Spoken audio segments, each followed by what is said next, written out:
খাবারের খোঁজে দোকানে ও বাড়িতে হামলা চালালো হাতি। ঘর ও দোকান ভেঙে সাবার করল মজুদ খাদ্যদ্রব্য। ডুয়ার্সের মাটিয়ালি ব্লকের কিলকোট চা বাগানের ৫ নম্বর লাইন এলাকার ঘটনায় সমগ্র এলাকায় আতঙ্কের পরিবেশ তৈরি হয়েছে। জানা গিয়েছে, শনিবার গভীর রাতে পার্শ্ববর্তী চাপড়ামারি জঙ্গল থেকে একটি বুনো হাতি বেরিয়ে চলে আসে বাগানের ৫ নম্বর লাইন এলাকায়।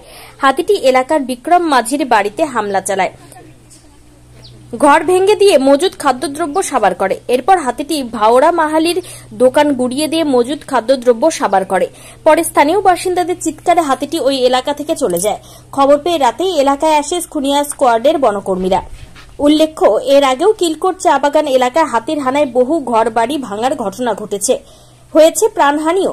এলাকায় হাতির হানা রুখতে রাতে বন দপ্তরের কর্মীদের টহলদারির দাবি করেছেন বাসিন্দারা।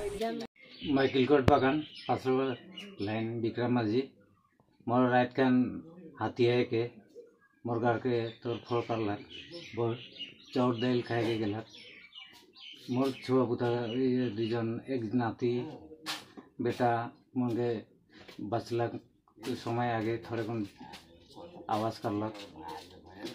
और मैं तो काम में जा रहा हूँ, 12:45 में हाथी अलग दुकान के टुटा दिला कर यहाँ सामान मन रहे सब खाए के बोइन के